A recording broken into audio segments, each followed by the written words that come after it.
7 orang saksi dan menunggu hasil otopsi korban pembunuhan dan mutilasi suami kepada istrinya di Malang, Jawa Timur. Menurut polisi, pembunuhan dan mutilasi ini telah direncanakan, dilakukan dalam kondisi sadar dan dengan peralatan seadanya.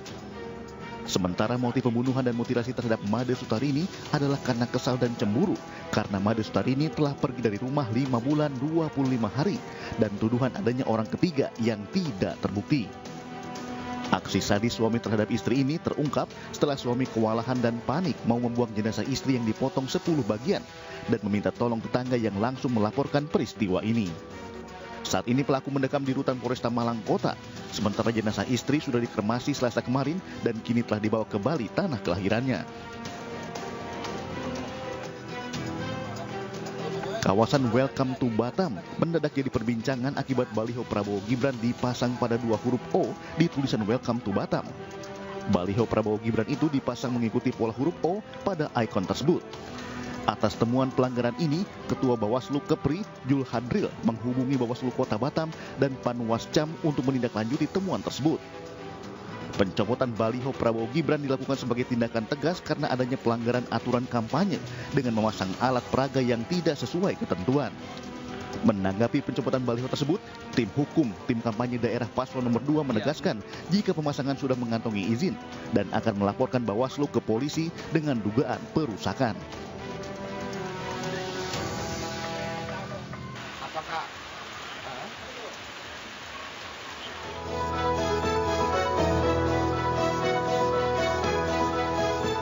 Semalam pemirsa, 6 oknum TNI ditetapkan tersangka buntut penganiayaan relawan Ganjar Mahfud di Boyolali, Jawa Tengah. Kini mereka ditahan di Denpom 4 Surakarta. Meski demikian, korban masih menuntut pertanggungjawaban karena diduga pelaku lebih dari 6 orang. Tak berhenti di situ, tim hukum TPN Ganjar Mahfud pagi tadi mendatangi kantor Komisi Nasional Hak Asasi Manusia atau Komnas HAM untuk melaporkan dugaan pelanggaran HAM dalam kasus yang terjadi di Boyolali termasuk yang terjadi di Sleman. Kita akan bahas selengkapnya dalam The Prime Show bersama saya, Abraham Silaban.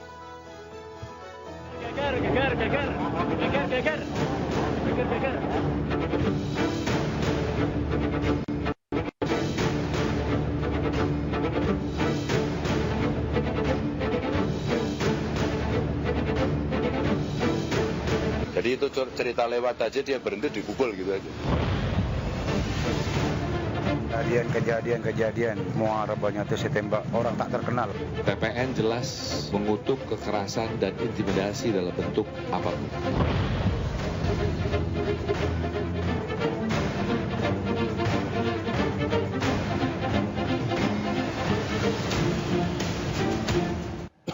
Pemirsa, 6 oknum TNI ditetapkan tersangka buntut penganiayaan relawan Ganjar Mahfud di Boyolali, Jawa Tengah. Kini mereka ditahan di Denpom 4 Surakarta.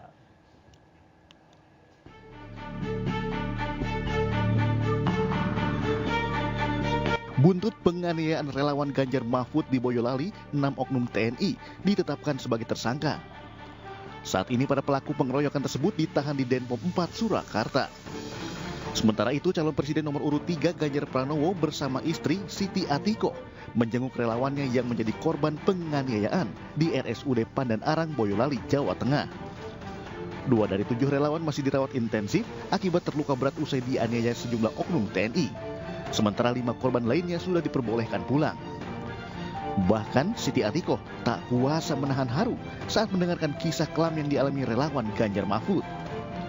Kepada Ganjar, para korban mengaku penganiayaan dilakukan secara tiba-tiba tanpa ada komunikasi terlebih dulu. Iya, dari 7 anak ada 2 yang sekarang masih dirawat. 1 tadi saya tidak sempat ngomong karena masih tidur, karena situasinya masih bengkak-bengkak.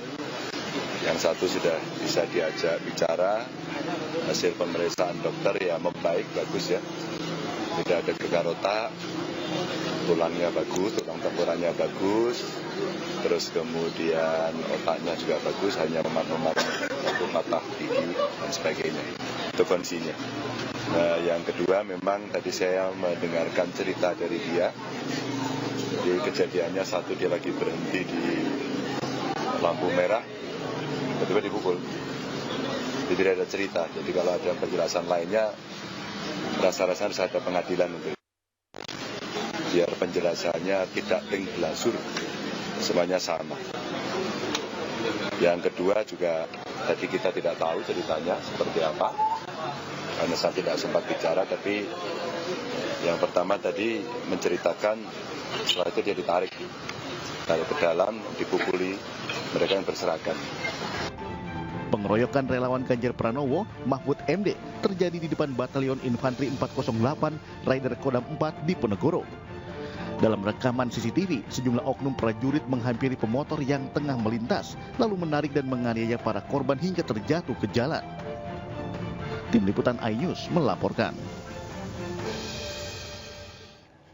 Maraknya aksi kekerasan yang menimpa relawan dan pendukung paslon cukup memprihatinkan. Kita akan perbincangkan dan ulas mengenai apa yang terjadi, khususnya di Boyolali, Jawa Tengah. Sudah bersama saya, hadir di studio kami, Kepala Dinas Penerangan TNI Angkatan Darat, Brigadir Jenderal TNI Christomys Sianturi. Terima kasih Pak Kadis sudah hadir bersama kami. Selamat sore. Ya, kami perlu hadir Anda untuk menerangkan, berikan informasi sejelas-jelasnya mengenai apa yang sebenarnya terjadi. Tapi di sisi lain kita juga akan mengulas informasi yang juga dari sisi korban. Sudah bersama kami Pak Slamet Andono yang merupakan korban pengeroyokan oknum TNI yang terjadi di Boyolali yang saat ini dirawat di RS Pandan Arang di Boyolali. Assalamualaikum Pak Andono. Ya, waalaikumsalam Pak. Ya. Gimana kabarnya? Sudah mulai membaik Pak? Alhamdulillah sudah baik ini Pak. Ya, masih kelihatan ada beberapa sisa luka dan masih kelihatan lebam juga ya Pak ya? Iya, ini Pak. Ya. Dan kami menghargai betul ya Pak Andono di dalam ruang perawatan dan dengan kesadaran dan dengan keinginan juga mau bercerita kepada kami. Ini untuk pertama kali ya Pak ya? Ya, untuk pertama kali ini Pak. Ya, Pak Andono, kami ingin tahu Pak, versi Bapak, apa sebetulnya yang terjadi waktu itu Pak? Ketika saya pulang dari acara sosialisasi Pak Ganjar, saya di acara di lampu merah, saya dihampiri oleh 2 orang Pak. Hampir 2 orang, lalu saya dipukulin di lampu merah itu tersebut, lalu saya dimasukkan ke pos penjagaan Pak. Sempat dibawa ke pos penjagaan? Dibawa ke pos penjagaan. Oke. Di dalam saya disuruh buka baju. Terus di dalam pos penjagaan tersebut saya sempat dipukulin juga Pak. Oke. Di area kepala, badan. Tunggu dulu, sampai di sana alasannya waktu itu apa sampai dibawa ke pos penjagaan Pak? Nggak ada dialog apa-apa Pak. Ditarik aja begitu? Iya, langsung dimasukkan ke pos penjagaan tersebut. Bapak sempat tanya? Nggak sempat tanya saya Pak. Oke. Dipukulin terus. Ada waktu itu sendiri Pak atau ada teman yang lain atau rekan yang lain? Pertama sendiri saya Pak. Oke. Waktu itu sendiri dan ternyata ketika di pos penjagaan ternyata lebih dari 1 orang, gitu Pak? Iya. Setelah saya itu selang beberapa saat ada teman-teman saya yang menuju ke pos penjagaan tersebut Pak. Apa yang waktu itu disampaikan? Tentu saja nggak serta-merta dong, tiba-tiba langsung tarik, langsung pukulin dan lain sebagainya. Barangkali ada umpatan atau semacam informasi, bahasa yang disampaikan oleh oknum waktu itu? Nggak ada kata-kata apapun Pak. Oh. Oke. Kalau waktu itu, ini Pak, informasinya kan simpang siur, tapi kami harus juga pastikan. Apakah Anda salah satu pengendara sepeda motor yang menggunakan knalpot bising? Iya. Tapi posisi di lampu merah itu saya nggak geber-geber knalpot saya Pak. Oke. Dan posisi lampu merah itu berdekatan ya dengan berdekatan. Markas TNI waktu itu. Iya, berdekatan Pak. Oke. Dan waktu itu ada peringatan nggak ke teman-teman Bapak supaya nggak bising, supaya nggak geber-geber sepeda motor gitu? Nggak ada peringatan apapun, nggak ada kata-kata apapun Pak. Oke. Pak, kami juga ingin pastikan Pak, waktu itu kan Bapak keadaan terluka dan saat ini kan sudah keadaannya semakin pulih. Iya. Waktu itu luka-luka di bagian mana aja Pak? Oh, yang paling memar di bagian kepala Pak. Di bagian kepala sama gigi kan copot 1, sama muka. Oke. Dan nggak berselang lama kemudian Pak Ganjar termasuk Bu Atiko juga menjenguk ya Pak? Iya, sempat menjenguk ke sini Pak. Apa yang disampaikan Pak? Itu cuman bisa ucapin semangat. Oke. Jadi singkat cerita itu adalah rangkaian agenda kampanye Pak Ganjar di Boyolali Pak?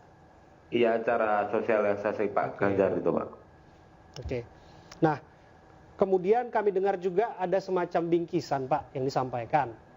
Ini kan sebagai ungkapan bela rasa atau apapun istilahnya itu, dan kemudian bingkisan itu ditolak.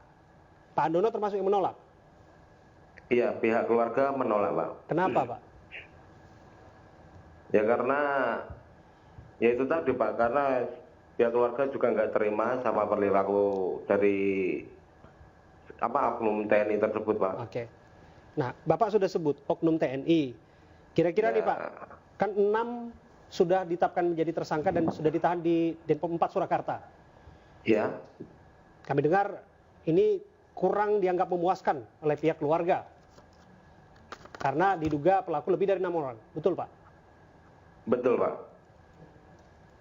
Oke. Saya akan minta keterangan, saya akan gali keterangan ke Pak Kadis Penat, Brigjen TNI Kristome Sianturi. Pak Kristome, apa yang terjadi di sini tentu saja sudah diambil tindakan yang cepat dan terukur tentu saja oleh petugas untuk memastikan 6 orang menjadi tersangka. Tapi disebutkan pelakunya tidak hanya 6 orang, Pak. Bagaimana penjelasannya?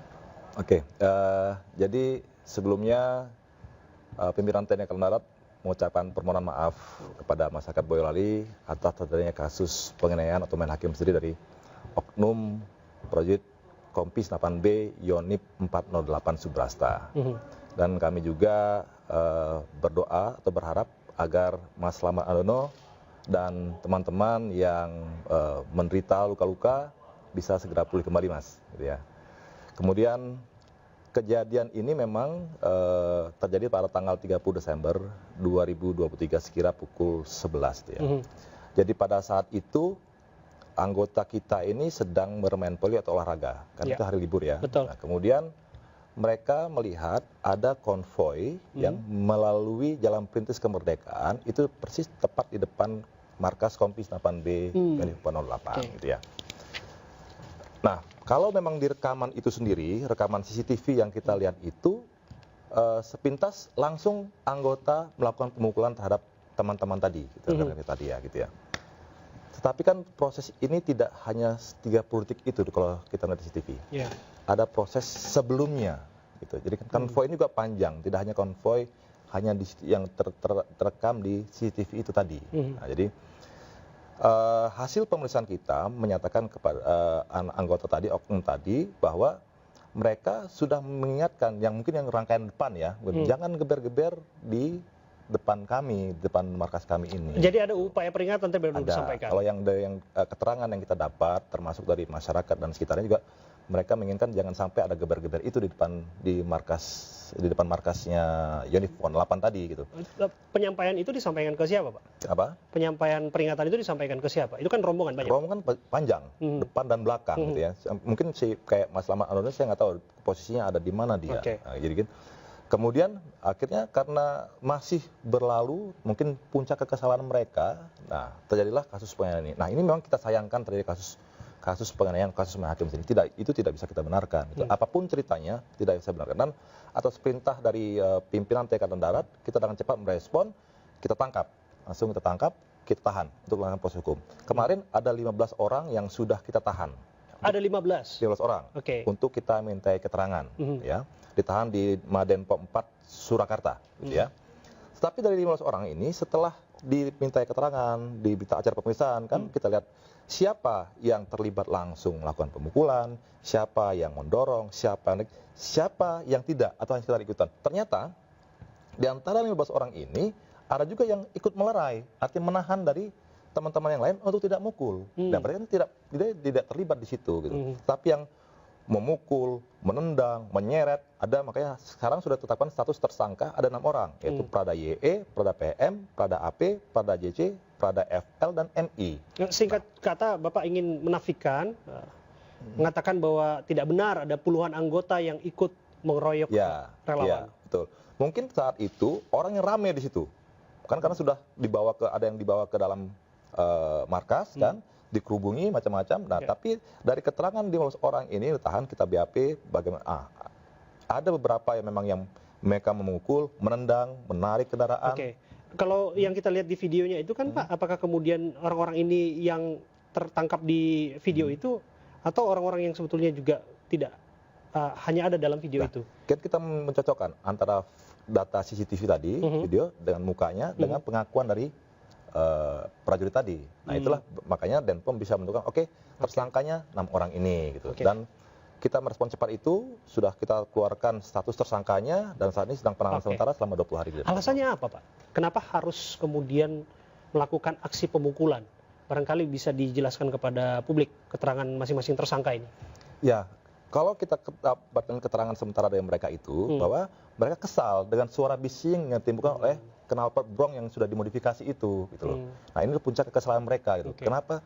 Kan kalau biasanya kan kalau di depan markas TNI kan ada kecepatan sekian kilometer per jam, jangan ngebut, gitu ya. Terus kemudian ya kalau bisa ya jangan membayar gas itulah, motor itu. Itu kalau di depan ya. Tapi kan kalau misalnya itu melintas kan Pak, apakah kemudian aturan itu juga berlaku kepada publik? Jangan-jangan banyak orang yang belum tahu sebetulnya melintas harus dengan kecepatan tertentu, melintasi markas TNI dan sebagainya. Ya memang kan itu jalan umum ya. Tapi kan ada beberapa seperti rumah sakit, kemudian juga tempat ibadah gitu ya. Itu tertuang dalam aturan nggak sih Pak sebetulnya Pak? Sebenarnya kan tidak tertuang dalam aturan, tetapi kan ada simbol biasanya itu. Komplek militer, 30 km per jam. Nah, itu dipatuhi harusnya. Kan kita melihat itu. Nah, kemudian Denpom sendiri sudah memeriksa dari 15 orang tadi, 6 orang sudah kita tetapkan satu tersangka, dan dengan barang bukti rekaman CCTV, kemudian juga ada kendaraan sepeda motor Yamaha FX R AD 3795AU, itu punyanya Mas Arif Diva, ya, dengan modifikasi knalpot brong, dan satu lagi kendaraan Suzuki Satria F150 dengan tidak ada nomor polisinya. Nah, ini disita Pak? Itu sebenarnya barang bukti, itu sebagai barang bukti kita. Sampai kemudian di penyitaan itu, apakah kemudian TNI punya kewenangan untuk melakukan penyitaan dan penindakan seperti itu? Karena ini kan katanya dengan urusan lalu lintas yang harusnya ditangani oleh polisi, Pak. Ya, tapi kan saat ini kan itu digunakan sebagai barang bukti untuk menetapkan statusnya tersangka 6 orang tadi. Nanti kita pasti dikembalikan lagi. Pak Kristomei, saya juga harus dalami Pak, supaya kemudian tidak simpang siur informasi mengenai apakah kemudian insiden pengeroyokan ini terencana dan kemudian diarahkan secara sengaja untuk relawan Ganjar Mahfud. Saya akan dalami keterangan Pak Kristomei. Kita harus break sejenak ya Pak ya. Jawabannya akan disampaikan nanti. Termasuk juga Mas Handono masih bersama dengan kita. Kami akan kembali dalam The Prime Show bersama saya Abraham Silaban. Saat lagi.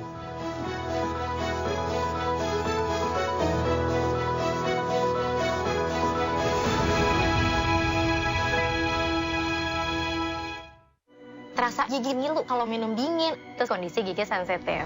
Jika dibiarkan lebih lama, ada kemungkinan